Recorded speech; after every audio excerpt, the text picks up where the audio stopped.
Hello दोस्तों, hope करता हूं आप स्वस्थ मस्त और जबरदस्त होगे। आज जो चैप्टर हम लेके आए हैं वो है Indian economy on the eve of independence, कि आजादी और आजादी से पहले इंडिया का क्या हाल थे, इंडिया ने क्या क्या एक्सप्लॉइटेशन फेस किया है और क्या क्या रिसोर्सेस थे जो यहां से ड्रेन आउट हुए हैं।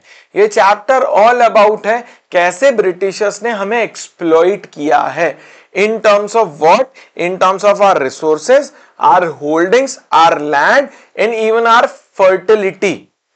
Okay, fertility of what? Fertility of agriculture and agriculture related activity. Now चलते हैं, सबसे पहले समझते हैं कॉलोनियल रूल का मतलब क्या होता है। What is the meaning and purpose of colonialism. ठीक है, तो देखो, under colonialism refers to a systematic political social relationship between two countries act as the conqueror or the ruler while other become a colony। देखो basically colonialism में basically social relationship के बारे में बोला है, मगर ऐसा कुछ था नहीं। There was no social relationship among Britishers and the fellow Indians, okay, before independence, okay। Now colonialism का बेसिकली मतलब होता है, एक होता है कॉन्करर या रूलर। हमारे कॉन्करर और रूलर कौन थे? वो थे ब्रिटिशर्स। ब्रिटिशर्स से पहले कौन थे? अफगानी। अफगानी से पहले कौन थे? मंगोलियंस। तो कंटिन्यूसली हमारे ऊपर तो किसी ना किसी ने हमला ही किया है। फिर हिस्ट्री तो आपको पता ही है, अकबर बादशाह था, ठीक है। ये सब क्या थे? ये सब कॉन्करर ही थे। इनने हमारे ऊपर क्या करा था? कब्जा करा था, ठीक है।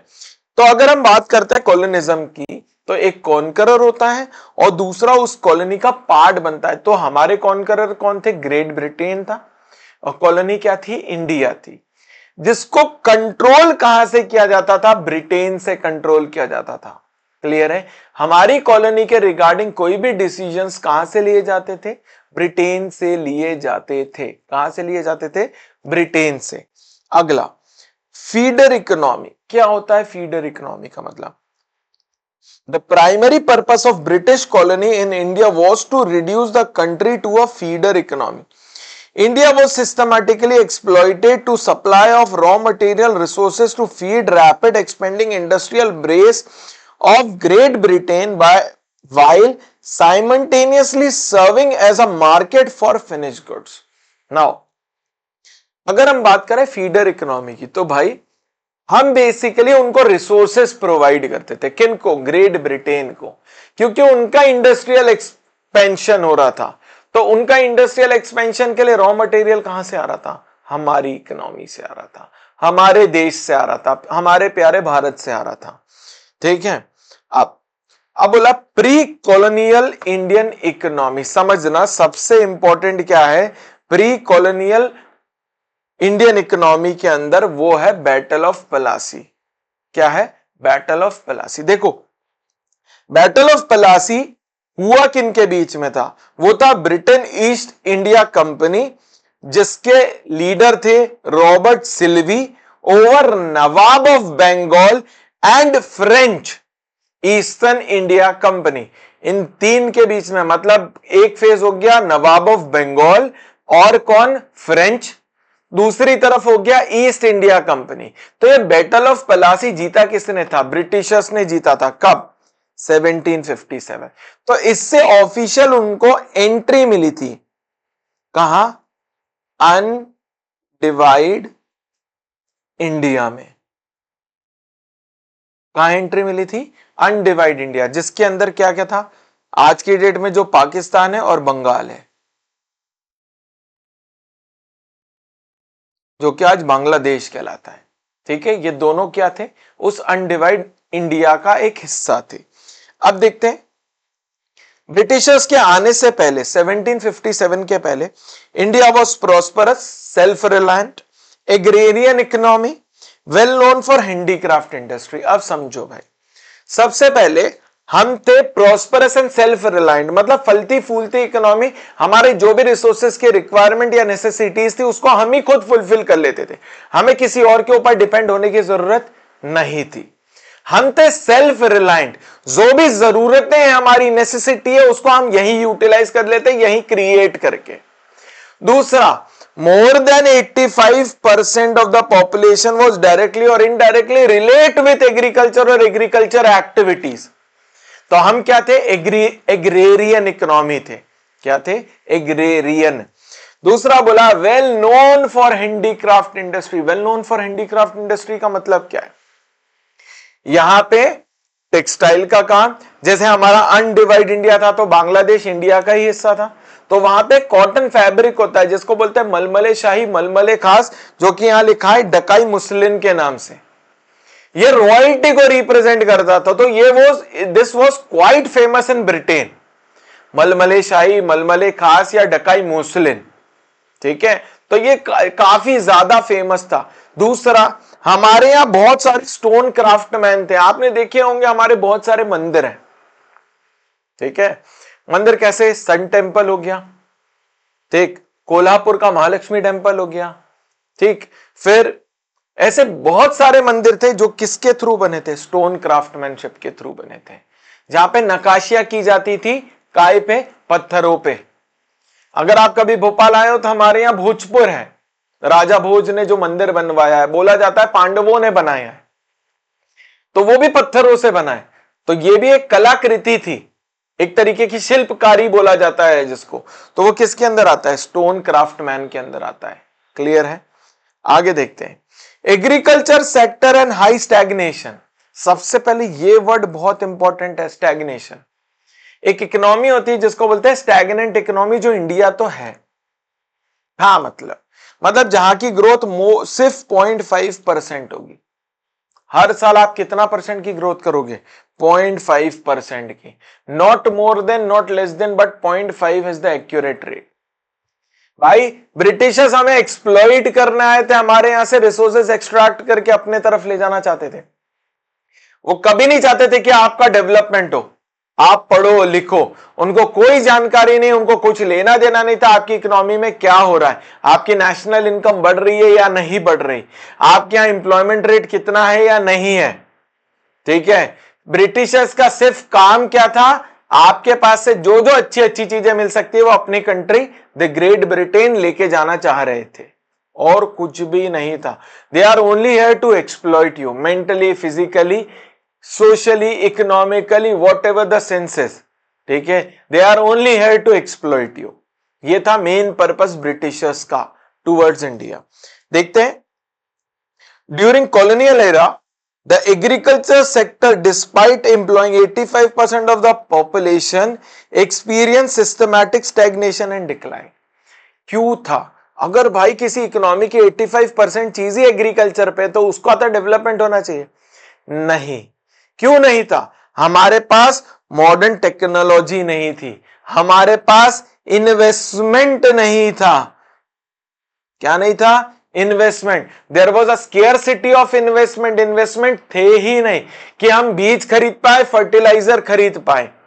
क्लियर है? फिर अब जब ये था तो ब्रिटिशर्स को समझ में आ गया कि Indians are lack in terms of what? In terms of irrigation facility, in terms of feeds, in terms of fertiliser, in terms of investment. तो उनने एक पर्टिकुलर लॉर्ड कॉल्विन्स थे, उन्होंने एक सिस्टम निकाला जिसको बोलते हैं permanent land settlement system. Permanent land settlement system बोल दो या जमींदारी सिस्टम बोल दो। इस सिस्टम में होता क्या था? एक लैंडलॉर्ड होता था, ठीक है, जिसको जमींदार कहते थे, उसके पास पैसा होता था, ठीक है। नहीं होता था तो ब्रिटिशर्स उसको बैक करते थे, ठीक। ब्रिटिशर्स ने क्या कर दिया? हर एक पर्टिकुलर रीजन का एक लैंडलॉर्ड या जमींदार डिसाइड कर दिया। उस जमींदार के पास होता था पैसा। अब क्या होता था, जब किसानों के पास पैसा नहीं है तो वो जमीन गिरवी रखते थे किसके पास? जमींदार के पास। जमींदार पैसा देता था, मगर क्या लगाता था? Compound interest.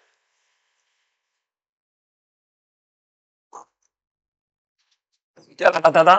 कंपाउंड इंटरेस्ट, जिसको हिंदी में चक्रवर्ती ब्याज बोला जाता है, कि where every principal along with an interest becomes another principal.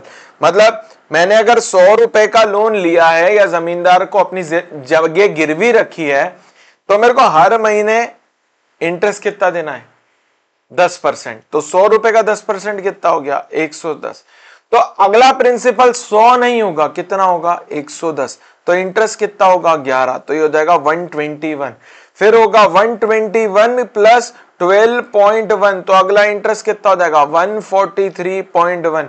तो ऐसा क्या होता था, जो लैंडलॉर्ड होता था, जो जमीन का मालिक होता था, वो जमीन का किराएदार बन जाता था। The landlord becomes tenant of the same land at which he or she is working to create certain amount of outcome out of his land.